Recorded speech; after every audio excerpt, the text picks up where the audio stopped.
Buenas tardes. Vaya abriendo su Biblia, por favor, en Romanos capítulo 12, versículo 1. Romanos 12:1.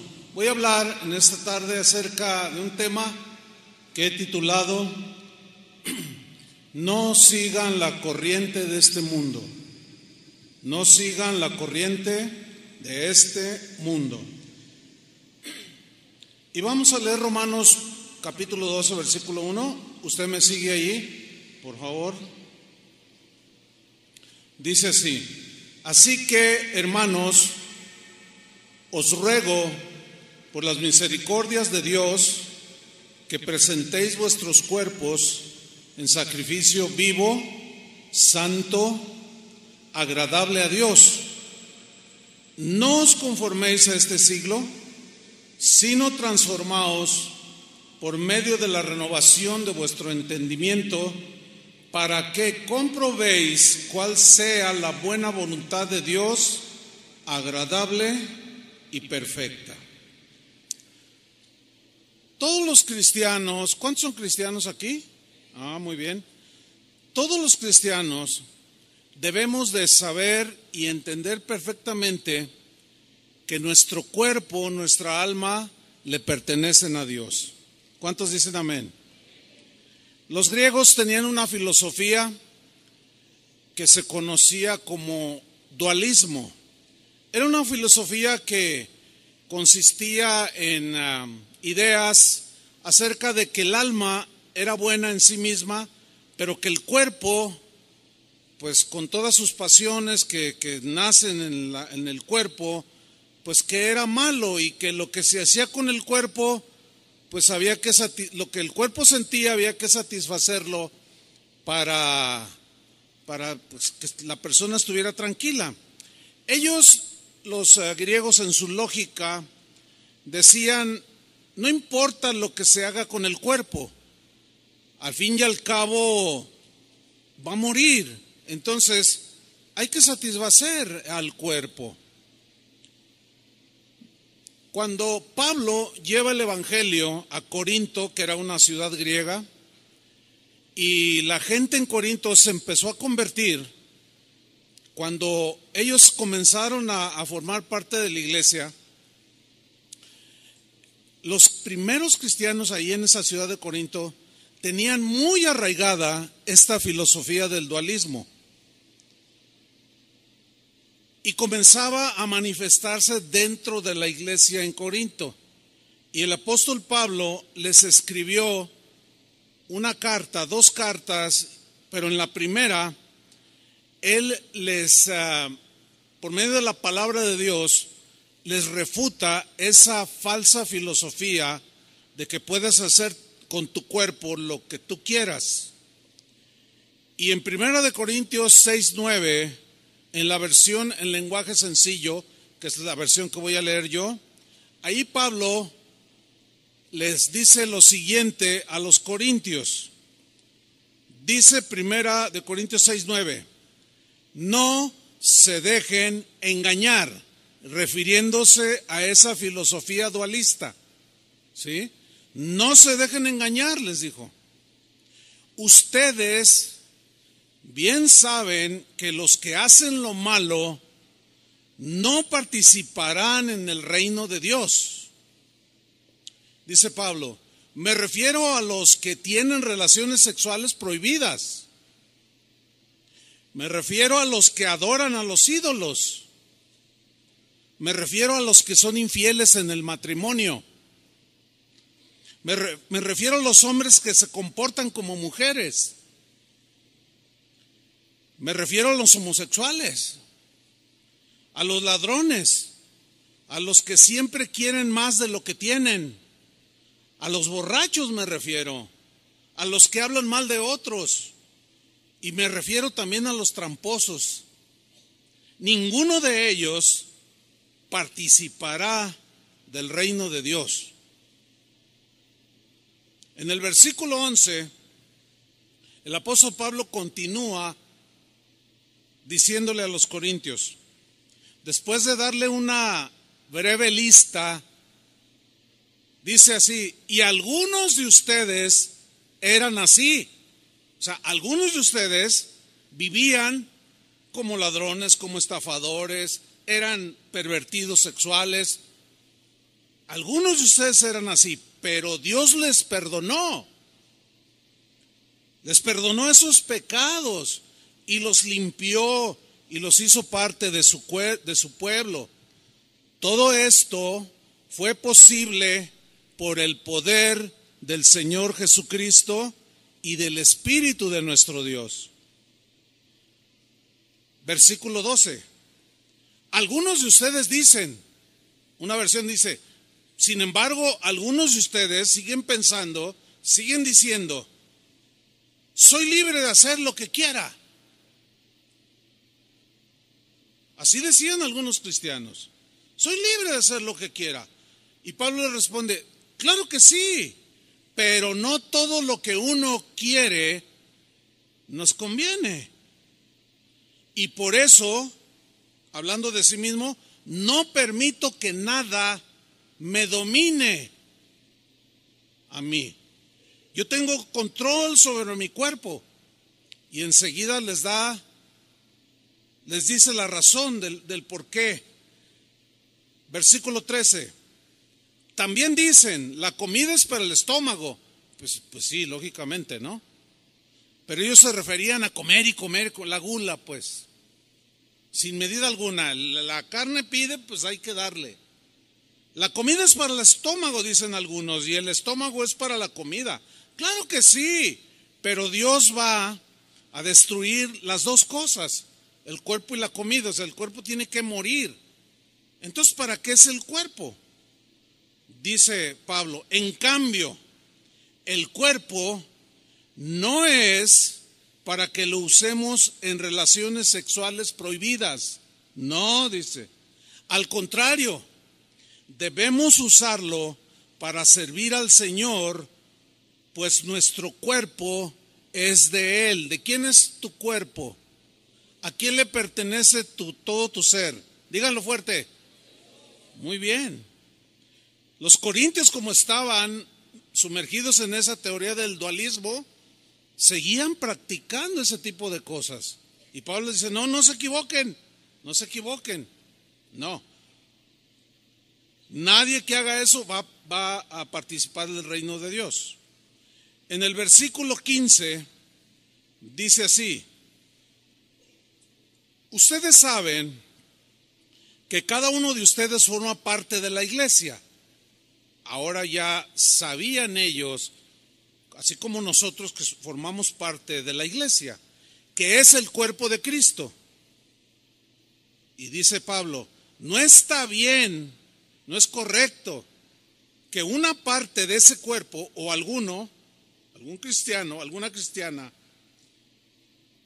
no está bien que una parte de ese cuerpo de la iglesia de Cristo se junte con una prostituta. No, dice, no está bien. 16. Pues al tener relaciones sexuales con ella, se hace uno con ella. Así lo dice la Biblia o las Escrituras.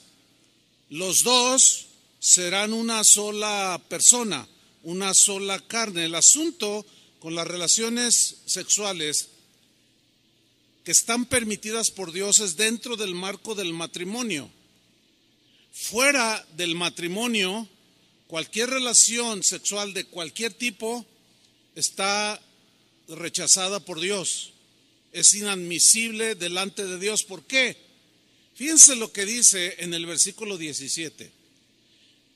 En cambio, quien se une con el Señor se hace uno solo, un solo cuerpo espiritual con Él. Aquí Jesús está diciendo, Pablo está diciendo que cuando un hombre, en este caso un cristiano, se junta con una prostituta, se hacen una sola carne. El asunto con la relación íntima es que, ¿por qué dijo Dios que se hace uno solo? O sea, hay una unidad no solo física, sino también espiritual. Y hay una transmisión, esto es espiritual, hay una transmisión de espíritu, o espíritus que estén Imagínate, una prostituta que ha pasado por 1000 hombres. Imagínate, va un hombre, un cristiano, tiene relaciones con una prostituta. Imagínate todo lo que se le transmite de 1000 hombres con la que estuvo esta mujer. Por eso es que la relación matrimonial es sagrada y está en el marco del matrimonio. Porque hay una unidad no solo física, sino también espiritual. Y hay algo que se transmite, así como físicamente se transmite, también espiritualmente. Y los corintios, como decían, que el cuerpo pues había que darle lo que pide, Pablo dice, no pueden ustedes estar haciendo esto. Porque cuando uno se une con el Señor, es uno con Él. ¿Y a poco no hay una transmisión del Espíritu de Dios a nosotros? ¿Verdad que sí? Y la relación con Él es espiritual y también transmitimos, ¿sí? Dice el versículo 18, no tengan relaciones sexuales prohibidas. No, dice Pablo. Ese pecado, lean con atención, ese pecado de relaciones sexuales prohibidas le hace más daño al cuerpo, el cuerpo humano, que cualquier otro pecado. ¿Leyeron bien? Le hace más daño que cualquier otro pecado. El cuerpo de ustedes, dice Pablo, es como un templo. Y en ese templo vive el Espíritu Santo que Dios les ha dado. Ustedes no son sus propios dueños. Cuando Dios los salvó, en realidad los compró. Y el precio que pagó por ustedes fue muy alto. Por eso deben dedicar su cuerpo a honrar y agradar a Dios. ¿Qué les pareció esa lectura bíblica? Clarísima, ¿no es cierto? Pablo les enseña a los corintios que el cuerpo de cada cristiano es el templo del Espíritu Santo. Que cuando tú te convertiste a Cristo, cuando naciste de nuevo, dice la Biblia que Jesús dijo que Él y el Padre con el Espíritu vendrían y harían morada en la vida del cristiano. Es decir, Cristo y el Espíritu Santo viven dentro de nosotros. Por consiguiente, nosotros somos un templo, una habitación de Dios. Y ese templo tiene que estar limpio. Ese templo tiene que honrar a Dios. De ahí que toda perversión de tipo sexual está rechazada por Dios. Por eso es que Pablo también les escribió a los romanos en la misma línea acerca del cuerpo, porque los romanos también estaban muy influenciados por la cultura griega y entraban esas filosofías, esos pensamientos, y de ahí les escribió el capítulo 12, versículo 1 que leímos al principio de la carta a los romanos, que dice así, lo voy a leer de nuevo. Así que, hermanos, noten que está dirigido a cristianos. Así que, hermanos, os ruego por las misericordias de Dios. Os ruego, había un ruego, una petición muy encarecida de parte del apóstol Pablo que comprendía perfectamente la seriedad de este asunto. Y él apeló a un ruego. Porque como veremos más adelante es algo voluntario y él les rogaba y él aludió a las misericordias de Dios que son nuevas cada mañana, que por su misericordia no hemos sido consumidos, y él apela a la misericordia de Dios y dice, yo les ruego, cristianos, así como recibimos todos los días la misericordia de Dios, por esas misericordias de cada día de la cual no debemos de abusar, yo les ruego que presentéis vuestros cuerpos en sacrificio vivo, santo, o sea, exclusivo para Dios. Ese sacrificio tiene que ser apartado para Dios, que es nuestra propia vida, incluyendo nuestro cuerpo, y ese sacrificio vivo, voluntario, es agradable a Dios. Pero luego viene una frase a continuación que la vamos a estudiar. Dice, que es vuestro culto racional. ¿Qué significa que nosotros presentemos nuestro cuerpo en sacrificio vivo, que le agrade a Dios, que sea un sacrificio santo, por medio de un culto racional? Bueno, vamos a estudiar estas dos palabras, culto y racional. Muy bien. Número 1, la palabra culto viene del griego letreia. Y este término griego habla de algo que se hace, pero de manera voluntaria, nunca obligada. Es decir, nadie, ni siquiera Dios, nos obliga a que nos ofrezcamos a Él en sacrificio vivo. No, Él apela al amor que Él ha tenido por nosotros y que nosotros le correspondamos. Entonces se refiere a algo que se hace de manera voluntaria, algo que se debe de entender como un servicio a Dios en todas las áreas de nuestra vida, y se refiere a aquello a lo que una persona dedica toda su vida para realizar algo. Por ejemplo, un atleta olímpico que se prepara para participar en una carrera. Vamos a poner el ejemplo de un maratón. Este atleta quiere ir a las Olimpiadas. Cada 4 años se celebran. El primer año, o sea, después de las Olimpiadas, ya inicia su preparación. Y pasa 1 año, 2 años, 3 años, 4 años, dedicado única y exclusivamente a ejercitarse, a estar en forma para participar, cuando menos con honra, en la carrera de un maratón. Pero ese atleta, para llegar a una forma, digamos, óptima, que rinda y que honre ese deporte, él, durante esos 4 años y toda la vida que dure compitiendo, se abstiene de muchísimas cosas para cuidar su cuerpo, que lo está dedicando al deporte. Entonces, un atleta de alto nivel va a dejar a un lado el pozole, las tortas ahogadas, el alcohol, el tabaco. ¿Por qué? Porque tiene que cuidar su cuerpo, que es el que va a rendir en el momento. Ustedes todos sabemos de lo que nuestra gloriosa selección nacional hizo un día antes de participar en el mundial, o 2 o 3 días antes de participar en el mundial. ¿Qué hicieron?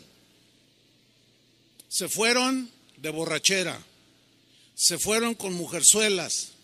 Por eso no rinden, deshonraron el fútbol. En lugar de cuidarse, hicieron todo lo contrario. Son atletas fracasados. Ellos debían de estar dedicados en cuerpo y alma y espíritu a la competencia, pero no lo hicieron. Y se ve inmediatamente que los que quedaron en los primeros lugares, esos totalmente dedicados. Bueno, esa es la idea aquí de culto, hacerlo de una manera voluntaria, pero ofreciendo tu cuerpo, absteniéndote de las cosas que te van a eliminar de la carrera. ¿Me estoy explicando? Este es un principio fundamental de la vida cristiana. Es un principio fundamental. El verdadero culto o servicio a Dios, la verdadera adoración a Dios, es ofrecerle nuestro cuerpo, nuestra alma, nuestro espíritu. Y esto es todos los días, no solamente un par de horas o 3 horas el día domingo, no. No, porque el verdadero culto, que es voluntario, el verdadero servicio a Dios, no consiste en ofrecerle rituales. No. Yo me acuerdo cuando mi mamá me mandaba a misa, pues no me gustaba ir a la misa. Entonces me hacía allí medio el que se me iba el tiempo, pero llegaba la bendición. ¿Sí se acuerdan? Porque muchos lo hacían. Llegaban al último, a la bendición, cuando el sacerdote daba la bendición. Y ya uno llegaba 3 minutos antes y ponía uno carita de San Martín de Porres y se ponía uno así, ¿verdad? Y reciban la bendición, decía el sacerdote. Y bendecía con sus manos. Y todos, amén, ¿verdad? Entonces yo salía y mi mamá me preguntaba, ¿fuiste a misa? Le dije, ya cumplí. Fíjense cuál era la idea. Hacer ritual. Algunas señas, hacer algo ritualista, pero nada que saliera del corazón. No. ¿Se acuerdan cuando Jesús tuvo aquella plática con una historia que no hace mucho estudiamos, la historia de Jesús y la samaritana? Dame de beber, le dijo Jesús. Y él le contesta, ¿cómo me pides a mí de beber? Los judíos y los samaritanos no nos tratamos entre sí. Mira, si tú tomas de esta agua, le dice Jesús, vas a volver a tener sed. Pero si bebes del agua que yo te daré, no tendrás sed jamás. La mujer le contesta, Señor, dame de esa agua. Y Jesús le dice, ¿quieres de esta agua? Sí, Señor. Ve y llama a tu marido y ven acá. Y la mujer le contesta, bueno, no tengo marido. Y Jesús le dice, bien has dicho, no tengo, porque 5 has tenido. Y el que ahora tienes no es tu marido. Vives en un amaciato, en una relación que implica relación sexual prohibida por no estar casados.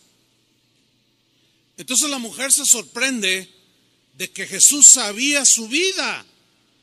Y enseguida ella, de manera, pues como cualquiera de nosotros, como lo hacíamos, ella le cambia la plática a Jesús y le dice, nuestros padres adoraron en este monte. Ustedes dicen que en Jerusalén debe de adorarse, pero nosotros decimos que es acá en este monte. Y Jesús le responde, mira mujer, la hora viene y ahora es cuando los verdaderos adoradores adorarán no en un templo hecho de manos, no en un lugar específico, sino la adoración será en espíritu y en verdad, porque nosotros somos templos y Dios habita dentro de nosotros, y la adoración a Dios es de corazón, de espíritu, incluye el cuerpo, pero es una adoración y un servicio a Dios cotidiano, de todos los días, no es un ritualismo. Esta mujer pensó que ya cumplía con Dios con ir al templo a orar o a cantar algunos salmos, pero había pasado por los brazos de 6 hombres. Pero ella pensaba que haciendo ritual o rituales, Dios se iba a agradar de ella. Hay mucha gente que sigue pensando igual, así como los corintios que tenían muy arraigada la filosofía del dualismo. Así hay mucha gente aquí en México, ya no estoy hablando de otros lugares, que cuando llegaron a Cristo traen una mentalidad de rito, de ritos, de cosas que hacemos y llegamos a caer en el error de decir, ya cumplimos. ¿Ya cumplimos? Yo me acuerdo que yo cumplía, pero después mi mamá me decía, oye, te llamó por teléfono, te buscó uno de tus amigos. Ah, sí, bueno, ahorita vengo, ya me voy. ¿A dónde voy? Pues voy con ellos. ¿A dónde cree? Pues a tomar. Y yo pensaba, estaba engañado, que con hacer acto de presencia a la bendición ritualista, ya todo iba a estar bien, nada más lejos de la verdad. ¿Ustedes creen que haya cristianos que van a iglesias cristianas como esta, que vienen para cumplir? Sí. Es probable que esté viendo algunos,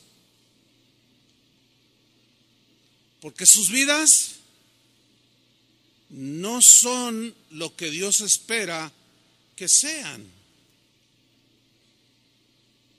Pero el concepto bíblico, lo que Jesús quiso decir cuando dijo, la hora viene y ahora es cuando los verdaderos adoradores adoran en espíritu y en verdad, Él se refiere a esa acción voluntaria, pero que involucra todo tu ser, todo tu tiempo, las 24 horas del día, que implica que cuando tú vas al trabajo, Cristo va en ese templo, que eres tú.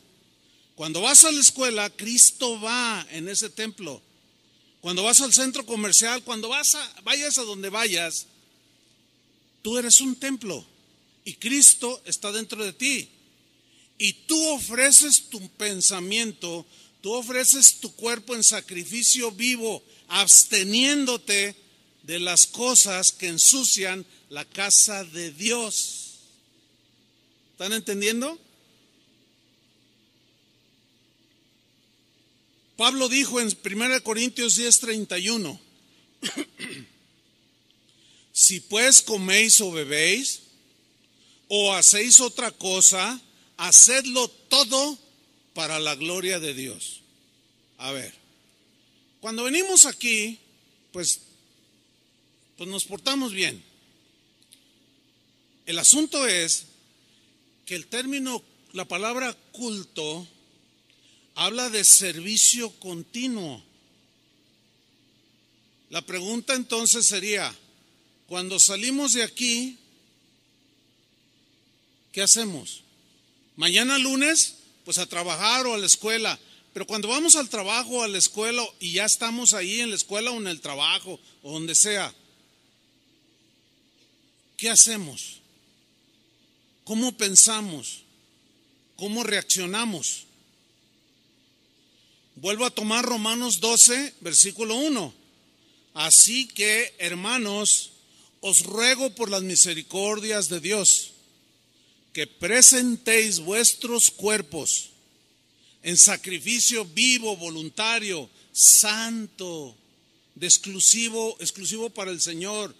Es un sacrificio que le agrade a Dios de tu cuerpo, de tu vida, que es vuestro ¿qué? Culto racional. Bueno, ya estudiamos lo que es el culto, es el servicio continuo de manera voluntaria. Pero luego viene otra palabra que es racional. A ver, digan todos racional. Bueno, esta palabra racional viene de una palabra griega, logikos. Logikos, de ese vocablo se deriva la palabra lógico. Sígame con mucha atención. Entonces lo que está diciendo Pablo es, ofrezcan sus cuerpos en sacrificio voluntario, vivo, algo que separado para Dios, que le agrade a Dios, que es un servicio que va conforme a la razón, porque el lógico tiene que ver con la razón, tiene que ver con lo razonable, con la razón y con lo razonable en relación con qué, con quién, con la voluntad de Dios que está expresada en las Escrituras. Es decir, nuestra adoración y servicio a Dios tiene que ser por lógica, de acuerdo a lo que Dios es. Y la Biblia dice que Dios es santo, por ejemplo. ¿Cómo tiene que ser nuestro servicio, nuestra vida? Santa. Sed santos porque yo soy santo. Nuestra adoración y servicio a Dios tiene que ser por lógica, de acuerdo a lo que Dios demanda de nosotros. Nuestra vida debe de ir en una lógica de acuerdo con lo que decimos ser. ¿Qué somos? Díganlo. Cristianos. Entonces nuestra vida tiene que ir en una lógica con lo que decimos ser. ¿Qué decimos que somos? Cristianos. Nuestra vida tiene que llevar una lógica conforme a lo que decimos creer. ¿En qué creemos? En la palabra de Dios. Tenemos que ser razonables y lógicos en ese sentido. Les voy a hacer una pregunta. Yo sé que me la van a poder contestar y les voy a poner una palomita, porque trataré de ser claro en la pregunta. Es esta. A ver, ¿es lógico que la iglesia cristiana en general permita que entre sus miembros que asisten a sus congregaciones permitan la inmoralidad sexual en cualquiera de sus expresiones, como homosexualismo, lesbianismo, transexualismo, zoofilia, necrofilia, pederastia, matrimonios entre personas del mismo sexo? ¿Es lógico que la iglesia cristiana permita estas conductas en sus miembros? No. No es lógico. No es un culto racional, no es un culto lógico, conforme a lo que decimos ser. Si no eres cristiano, tú andas en tu lógica. ¿Me explico? Tú dices, no, pues qué, si a mí me gusta un hombre, yo me meto con él y qué. Está bien, tú eres lógico, al menos eres congruente, porque haces lo que piensas. Pero en el caso de nosotros, los cristianos, no es lógico aceptar este tipo de prácticas, porque no van de acuerdo a lo que Dios ha dicho, ni van de acuerdo con lo que Dios pide y demanda de nosotros. Ahora, síganme con mucha atención. Escuchen bien. No podemos evitar, de ninguna manera, nosotros los cristianos, no podemos evitar que la gente que no conoce a Dios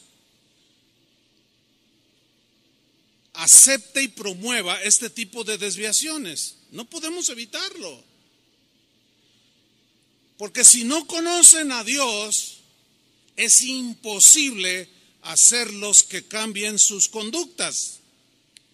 Resultaría para ellos ilógico que tú llegues y le dices, ¿sabes qué?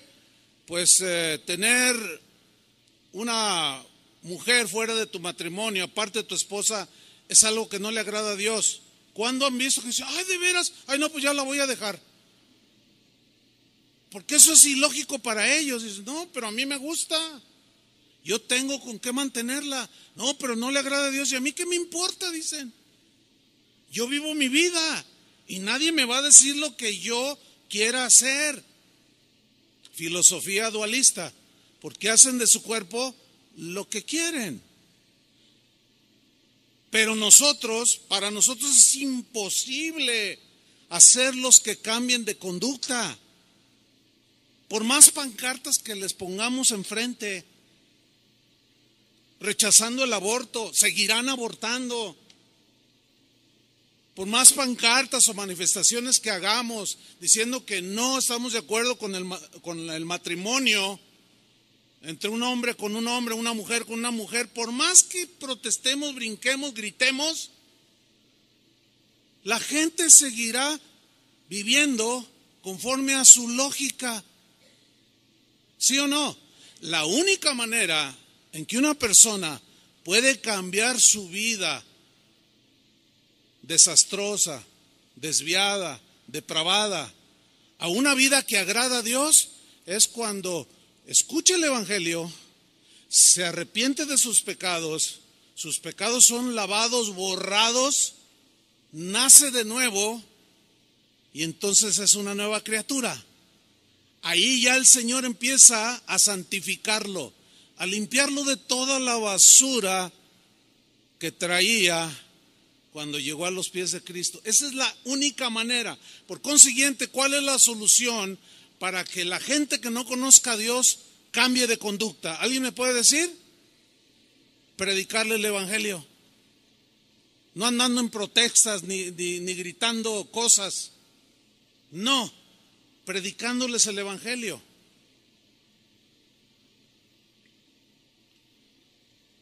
Esta gente sin ley de Dios que los gobierne, porque se gobiernan a sí mismas, hacen leyes para hacer legítimo este tipo de prácticas que son aberrantes. Pero para Dios seguirán siendo prácticas prohibidas.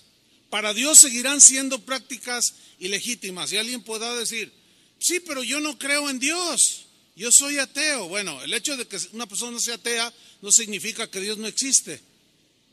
Además, como alguien dijo sabiamente, mira, en realidad no hay ateos, porque en cuanto se mueren se les acaba lo ateo, porque van directamente a donde ellos oyeron que había un lugar.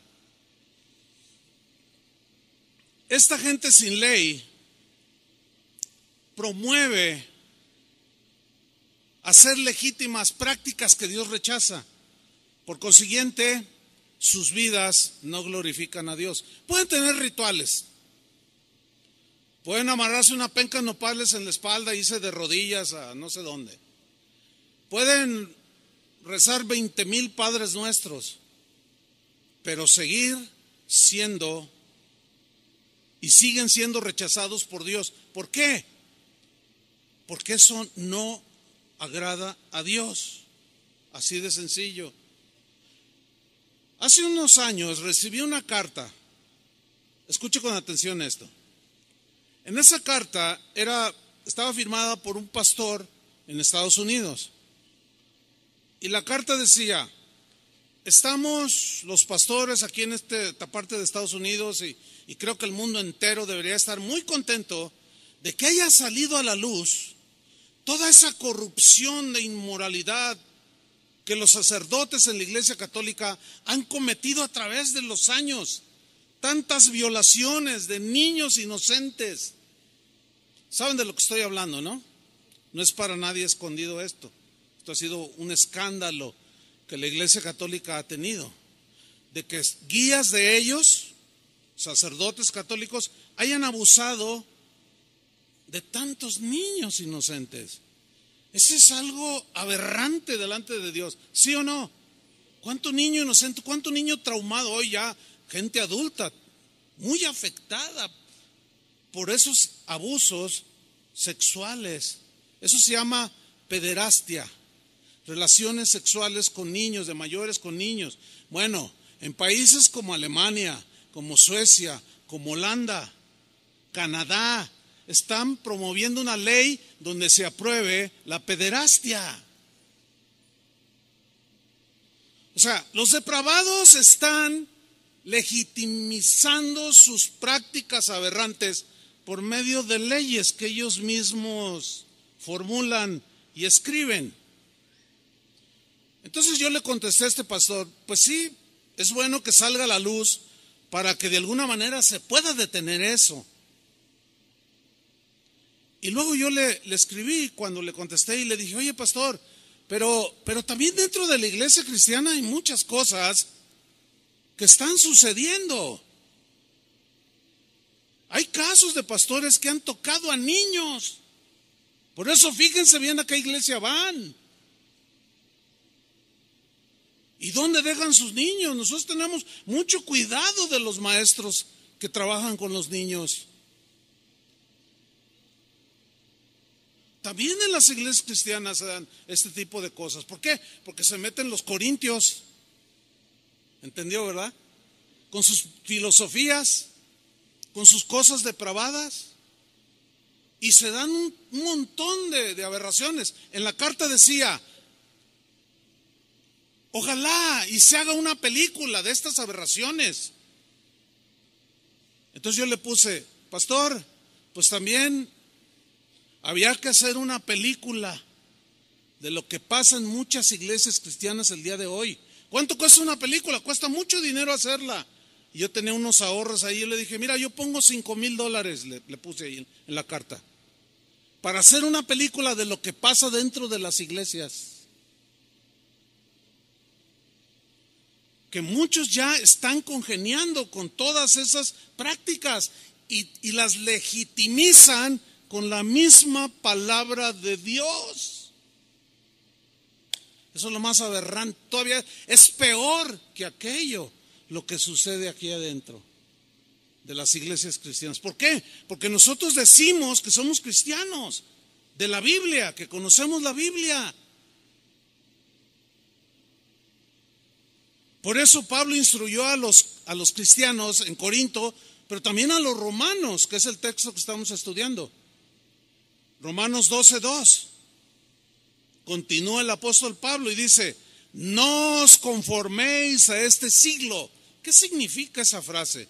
No se conformen a este siglo. Siglo tiene la connotación o la idea de gente del mundo, gente que no conoce a Dios. Ahora, la instrucción es: no se conformen a la gente, a cómo vive la gente de este mundo, la gente que no conoce a Dios. Ahora, aquí la palabra conformarse viene del griego susquematizo. Ahí aparece en la pantalla, para que me siga con atención. Susquematizo es la palabra que se traduce por conformarse. No se conformen. Pero de este susquematizo se deriva una palabra que en castellano ya es más entendible para nosotros, que es la palabra esquema. Bien, ¿qué es un esquema? Un esquema es la representación mental, eso dice el diccionario, o imaginaria de un proceso en el que aparecen relacionadas de forma lógica sus líneas o rasgos esenciales o los conceptos que hacen que vaya en una lógica. Se los voy a explicar. Conformarse, susquematizo, también se traduce por amoldarse, adecuarse, adaptarse, acomodarse. Bien, pregunta: ¿por qué las personas que no conocen a Dios hacen leyes para legitimizar prácticas aberrantes? ¿Por qué hacen leyes para legitimizar sus acciones? ¿Por qué? Bueno, simplemente porque ellos actúan de forma lógica en sus esquemas. ¿Está entendiendo? Conforme a su modo de pensar. Ellos, los que no conocen al mundo, los que son de este mundo, que Pablo dijo: no se amolden a ellos, no se adecúen, no se adapten, no se acomoden. Ellos son congruentes con su modo de pensar y lo plasman en leyes para legitimizar sus prácticas. Ellos son lógicos. O sea, a ver, aquí está un hombre que dice: no, pues ¿qué tiene que se case un hombre con un hombre? Pues es muy de ellos. Pero pues la gente rechaza eso. No, vamos a hacer una ley. Y toda la gente aplaude. Y los periodistas y los de opinión pública y muchos políticos aplauden y dicen: wow, ya estamos llegando como Holanda, ya estamos siendo como Canadá, los Estados Unidos, que están legitimizando todo ese tipo de prácticas. Entonces ellos están obrando conforme a su lógica.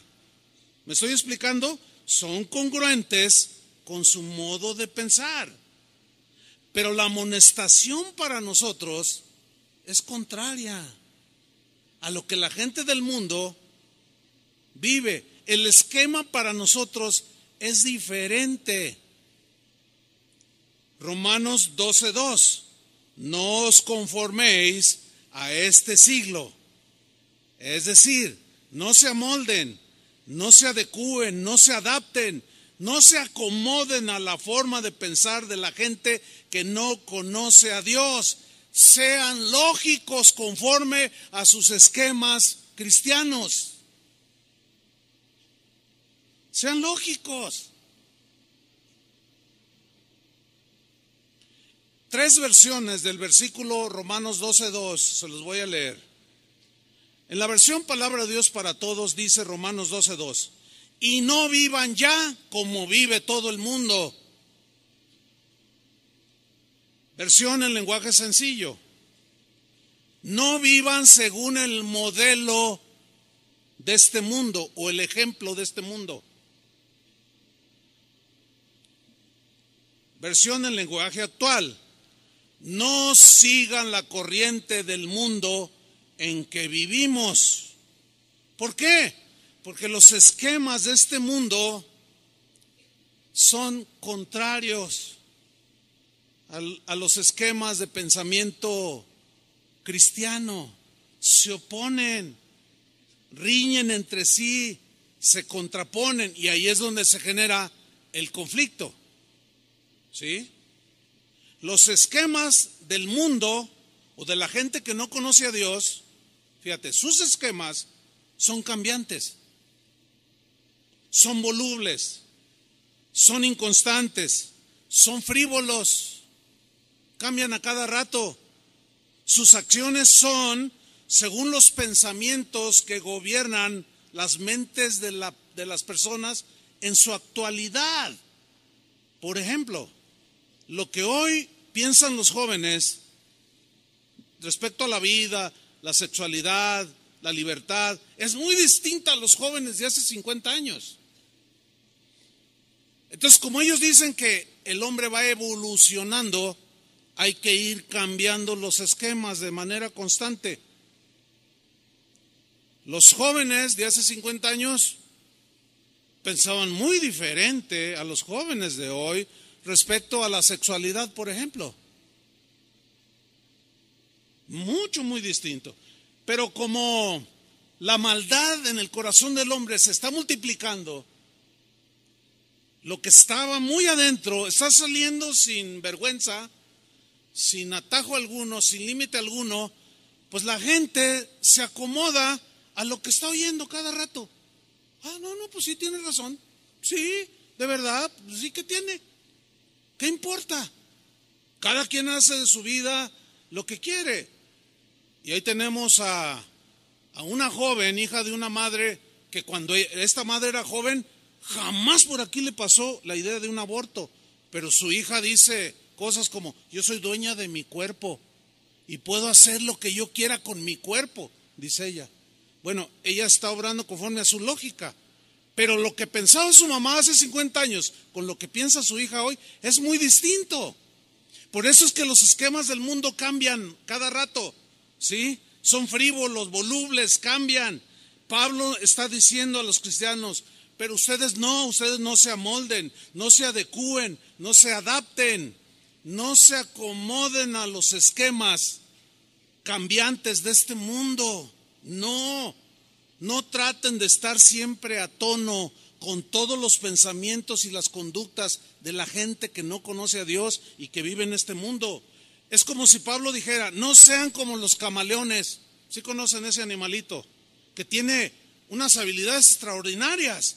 ¿Cuáles son? Bueno, pues entre otras, de que cambia el color de su piel según el entorno en el que está para estar igual al ambiente que lo rodea.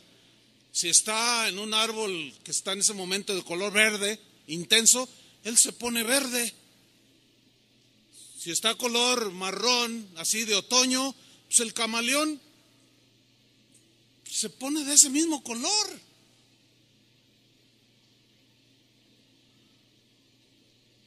En el mar hay un montón de animales, de peces seres vivos, que toman la forma de una piedra.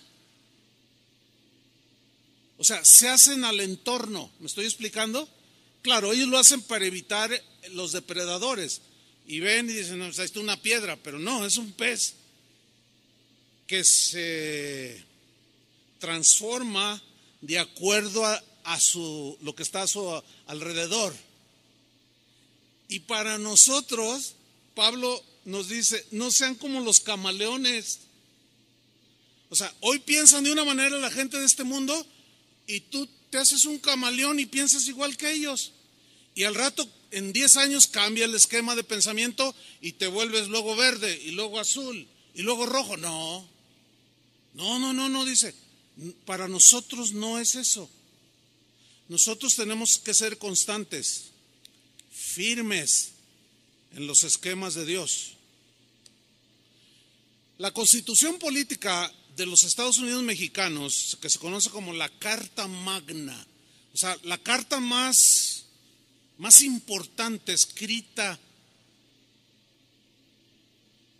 Esa carta, en ella contiene artículos que gobiernan las vidas de los habitantes de este país. Nosotros tenemos que sujetarnos a la Carta Magna o a la Constitución. Cuando usted oye hablar a los políticos, conforme a derecho, dicen, conforme a la Constitución, dicen. Bueno, nuestra Constitución, déjeme darle algunos datos breves, fue creada por los llamados constituyentes en 1917. Se escribió nuestra Carta Magna o la Constitución Política de México. Es decir, que a la fecha tiene 101 años de existencia. Hay muchos mexicanos, juristas, penalistas, políticos, que se sienten súper orgullosos de la constitución política que rige este país. Y presumen de ser una de las más completas, de ser una de las más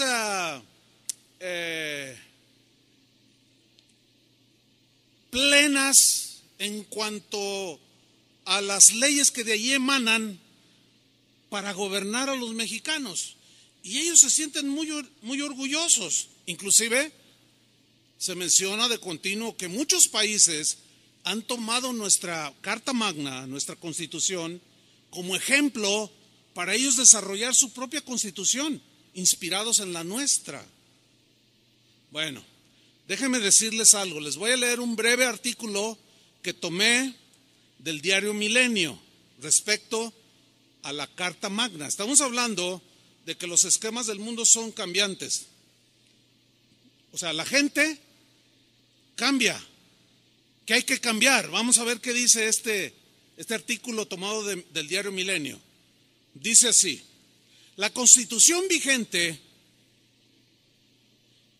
ha tenido más de 700 cambios, más de 700 reformas que han modificado el texto original. ¿Qué le parece? Dice, esto es normal. Fíjate, esto es normal. Esto es algo natural si se reflexiona sobre las necesidades, sobre los pensamientos que se plantearon en el México de 1917 y las necesidades que hoy tienen los habitantes del México actual. Cambian muchas cosas. Por lo tanto, nuestra Carta Magna necesita ser cambiada, renovada, ajustada. Le quitan, le ponen, le añaden. De los 135 artículos, 136 que contiene nuestra Constitución en su texto original, solo 22 se mantienen intactos. O sea, la que nos rige, llega un momento en que estás anticuada, no te adecuas a como hoy están pensando ni los jóvenes, ni los de tendencias sexuales de cualquier tipo. Entonces te vamos a borrar algunas cositas, te vamos a cambiar, te vamos a añadir, lo hacemos ley y viva México. ¿Qué manera de pisotear nuestra Carta Magna? ¿Sí o no? Esa Carta Magna, además de cambiarla, muchas veces, a cada rato, se dice que el presidente actual es el que más reformas le ha hecho a nuestra Constitución. Más de 130 reformas, cambios. Imagínate nomás. ¿A qué te vas a agarrar? ¿A qué nos vamos a asir los habitantes de este país.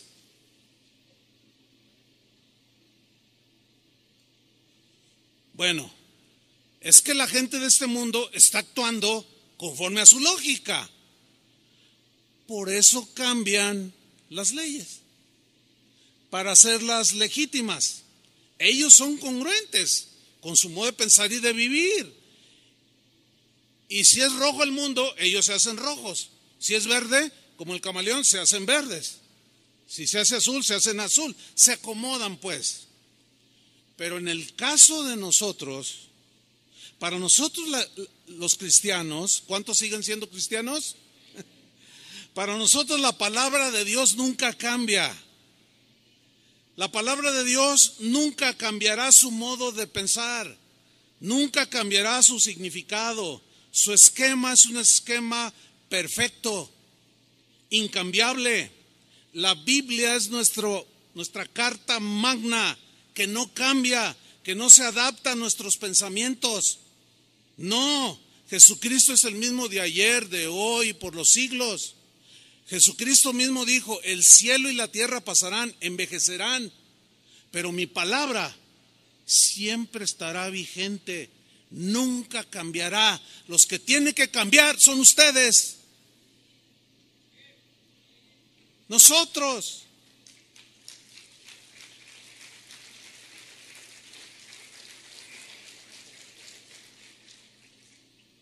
Desgraciadamente muchos cristianos hoy están pisoteando la carta magna que nos dejó el Señor y la están cambiando a su antojo. Le dan una interpretación lejísimos de lo que realmente significa. Eso es lo grave de estos tiempos. No podemos darnos el lujo nosotros de pisotear la carta magna, de pisotear la palabra de Dios y darles nuestro significado o nuestras prácticas, tomar versículos de la Biblia, cambiarles el significado y legitimizar nuestras prácticas que son desagradables delante de Dios. ¿Sabía usted que el día de hoy iglesias que se dicen cristianas como esta están ordenando pastores homosexuales? ¿Sabía? Pues ya lo sabe. ¿Sabía que hay iglesias cristianas como esta que están casando parejas de homosexuales, lesbianas, que están permitiendo prácticas aberrantes de inmoralidad sexual? Que los miembros de esas iglesias hacen lo que quieren y nunca los amonestan, porque dicen ellos, no, es que tenemos la libertad cristiana. Y si alguno se suicida, se va al cielo, no pasa nada. ¿Qué está pasando, hermanos? Pues yo quiero decirles algo con contundencia. Con la gracia de Dios nos vamos a mantener en la palabra de Dios. A algunos no les va a gustar porque ya se hicieron camaleones al mundo. Hace un rato que yo leía las escrituras de 1 de Corintios capítulo 6, algunos hicieron sus gestos porque no les gusta. Ay, sí, ¿a poco? Bueno, vive tu lógica, vive tu culto racional, o sea, conforme a tu lógica. Pero como dijo Josué, yo voy a servir al Señor y todos los que me sigan, mi casa y quien sea. No pretendemos cambiar ni pisotear la palabra de Dios. El día de hoy ya no se sabe distinguir una iglesia de un centro nocturno. Hace poco una señora me escribió y decía, ay pastor, acabo de llevar una decepción, me cambié de país, busqué una iglesia cristiana, me dijeron, pues por ahí hay una. Y llego y entro y dije, ay, esto es una cantina. Y le dije, pero ¿cómo? Dice, sí, pero luego yo me salí, pero luego decía, Centro Cristiano X, ¿no? Dice, pero tenían mesas adentro, estaban a media luz, era una iglesia. Y yo pregunté, ¿es una iglesia? Es una iglesia. Oiga, pero qué gente bien rara. Es que aquí somos incluyentes, aquí nadie es discriminado. O sea, en otras palabras, aquí aceptamos tal y como eres. Nunca nadie te va a decir un mensaje que te ofenda, para que te sientas a gusto. O sea que el mundo ya entró dentro de la iglesia. Las prácticas de la gente que no conoce a Dios han entrado a la iglesia, y eso es justamente lo que dice la Biblia, que no nos conformemos, que no nos adecuemos. Y es lo que está sucediendo, hermanos. Sigo adelante. Romanos 12:2. No se conformen a este siglo, sino transformaos, dice, por medio de la renovación de vuestro entendimiento. Aquí la palabra que usa para transformaos es la palabra metamorfo. De ahí se deriva la palabra metamorfosis. ¿Se acuerdan cuando íbamos a la primaria? Que la maestra decía, nos daba aquellas clases de biología y decía, miren, ¿qué es esto, niños? Y todos decíamos, es un gusano, ¿se acuerdan? Dicen, pues fíjense que no, es una mariposa. ¿Se acuerdan de esas clases?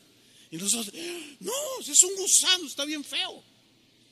No, entonces ya nos explicaba, mira, es que esto que parece un gusano, en realidad adentro se está formando un insecto que es bellísimo. Ustedes las conocen, niños. Y todos decíamos, ¿y qué es, maestra? Digo, es que yo me acuerdo de esas clases, ¿no? Y decía, es una mariposa hermosa con unas alas, pero adentro de ese capuchón que parece gusano está dándose una transformación, y llega el momento en que ese capullo empieza a reventar y empiezan a salir dos alas. Y luego nos ponían fotografías ahí y todos los niños, y de pronto ya salió una fotografía de una mariposa hermosísima de muchos colores. Y dice, niños, esto se llama metamorfosis. ¿Ya se acordaron? Bueno, esa es la palabra que se utiliza aquí para decir transformaos, sufran una metamorfosis, que simple y llanamente significa cambiar de una forma que teníamos a otra, así como de gusano a mariposa. El sentido estricto es el de un cambio interno, porque lo que se ve es un gusano, pero adentro está sufriendo una transformación que se convierte en un hermosísimo insecto. La importancia que le da la Biblia a la transformación interna es fundamental. Tú eres lo que eres. Hay un dicho que dice que el hábito, ¿qué? No hace al monje. O sea, no porque te pongas un hábito ya eres monje. Bueno, ese es un dicho que tiene su sabiduría y la voy a aplicar ahorita. No porque vengas aquí ya eres cristiano, ¿verdad? No porque le des una patada a la pelota ya eres futbolista, ¿verdad que no? No porque te metes a una cochera eres un auto. No. Sin embargo, la Biblia le da un énfasis a la transformación interna, a la metamorfosis de adentro hacia afuera, porque lo que somos en realidad es lo que está dentro. Esa es nuestra realidad. Lo que pensamos es lo que realmente somos. Miren, en la tarde yo puedo irme a jugar fútbol y me pongo un atuendo. Me pongo una camiseta de las Chivas o de la América, me pongo unos zapatos de fútbol, unos shorts, y me llevo un balón, si soy portero, unos guantes, y todos dicen, se va a jugar fútbol.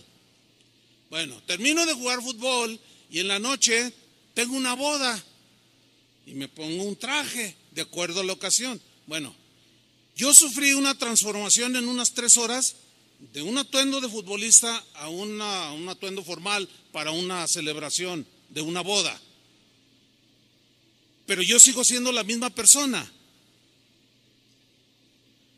Entonces lo externo No es lo que está pidiendo el Señor, que sea transformado. Hay algunas cosas que debemos de transformar, pero el énfasis es la transformación de dentro. Pablo dice que tenemos que experimentar un cambio, pero interno, de gusano a mariposa. Un cambio de carácter, un cambio de mente, de pensamiento, de manera de pensar, y por consecuencia cambia nuestra manera de actuar. En otras palabras, un cambio lógico de acuerdo a lo que es ser un cristiano. Porque el cristiano es aquí, cuando salga, cuando se vaya a pasear con sus hijos, mañana que se va al trabajo, mañana que se va a la escuela, a donde quiera, el cristiano es. El cambio pues consiste en que si antes vivíamos dominados por la naturaleza humana en su más baja expresión, en su más bajo nivel, el cambio consiste en que ahora que somos cristianos debemos vivir bajo el control, la influencia, el impulso del Espíritu Santo, obedeciendo la carta magna, entiéndase las Escrituras. Porque el cristiano es una persona que ha cambiado en su esencia. Ahora ya debe vivir una vida sin egoísmo, ya no puede vivir una vida libertina, ya no puede vivir una vida inmoral, porque ahora sabe que el esquema de Dios es que tú eres templo de Él, Dios vive en ti y tú vives las 24 horas del día, las 4 semanas del mes, el mes completo, los 12 meses del año, hasta el último día de tu vida. De manera voluntaria, tú vas a amar a Dios. De manera voluntaria vas a dedicar tu vida, tu cuerpo, tu mente, tus pensamientos en santidad, en un sacrificio vivo que le agrada a Dios, que es tu culto racional, lógico. Ahora que tú eres un cristiano, ¿cómo se da todo esto? Respuesta, por la renovación. ¿Cómo viene el cambio y la transformación? Por la renovación de nuestro entendimiento, entiéndase, de nuestra mente.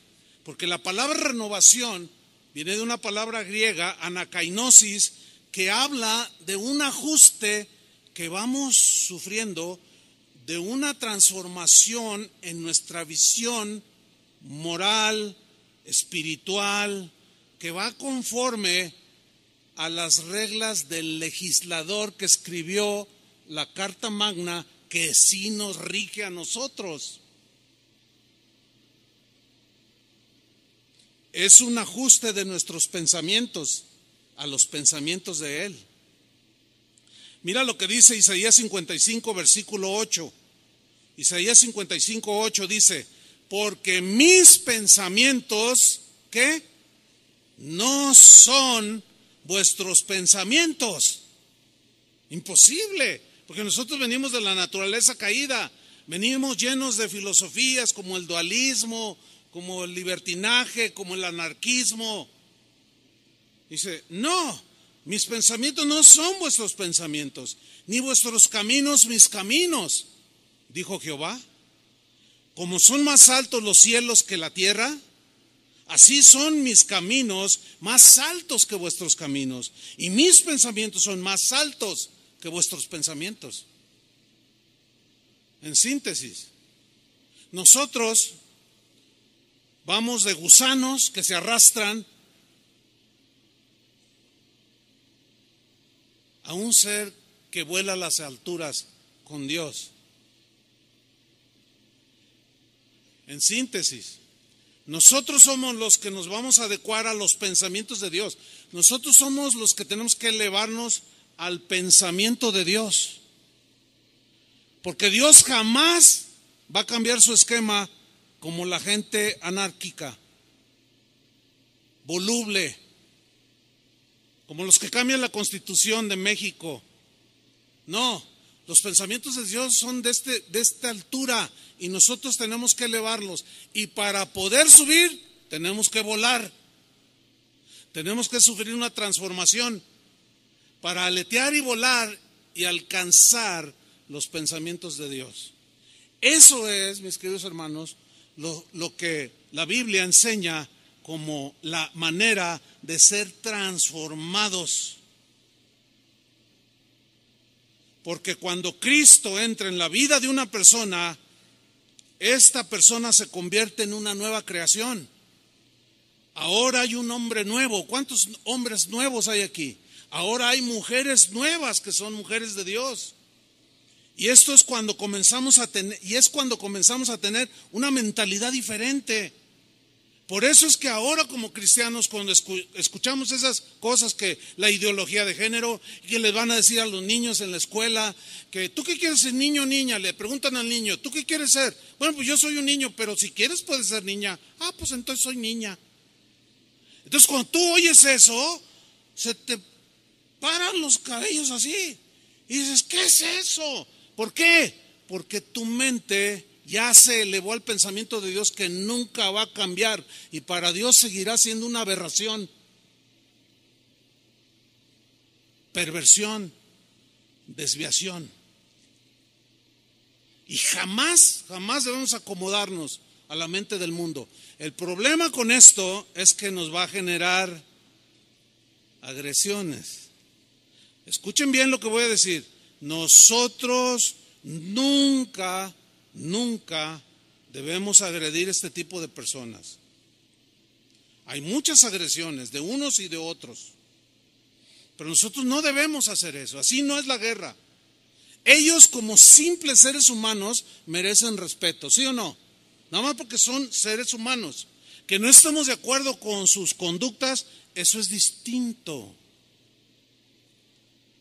Ahora, ellos tratan de que nosotros aceptemos su mente terrenal. No nos pueden obligar a nosotros, ¿verdad que no? No deben ni siquiera intentarlo,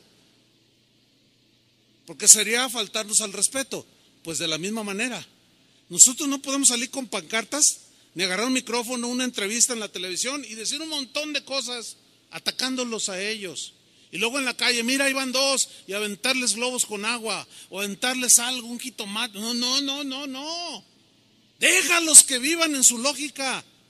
Pero tú vive en tu culto racional. Habla del evangelio, o sé tú una Biblia viviente. Sé tú alguien que con su propia manera de vivir estás diciendo a los demás que sus conductas son desaprobadas por Dios, pero te va a generar ataques. Y ahí es donde, hermanos, no se dejen vencer. Ahí es donde tienen que ser valientes, porque se dan casos de que estás en tu trabajo y alguien comienza a contar un chiste, pero de esos rojos, delante de señoras, jovencitas, delante, no les importa ya a la gente ahora. Como yo anteriormente les mencioné, antes cuando había una entrevista, algo en la televisión, alguien decía una grosería, una palabra altisonante, le ponían un pip, y ahora ya lo quitaron, hasta en los comerciales ya. Entonces la gente ya se le hace normal, y al rato ya se le hace normal, y de pronto empiezas a hablar como ellos. Y cuentan el chiste rojo, y tú para no sufrir la agresión, o para no sufrir la vergüenza de decir que eres cristiano, te ríes a carcajadas. Tú, échate otro. Cuando alguien hace eso, cuando alguien dice cristiano, hace eso, y después a las 2 horas ve llorando al que contó el chiste porque le mandaron un telefonazo de que su hijo lo atropellaron, y tú te acercas, oye, mira, déjame decirte, es que, fíjate, yo soy cristiano, y te va, ¿qué? ¿Yo también? No, pero yo soy cristiano. Nunca vio la diferencia. No hay autoridad, se nos cae la autoridad cuando nos amoldamos a ellos y luego les queremos compartir de Cristo. No nos van a hacer caso, nos tiran a locos.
Thank you.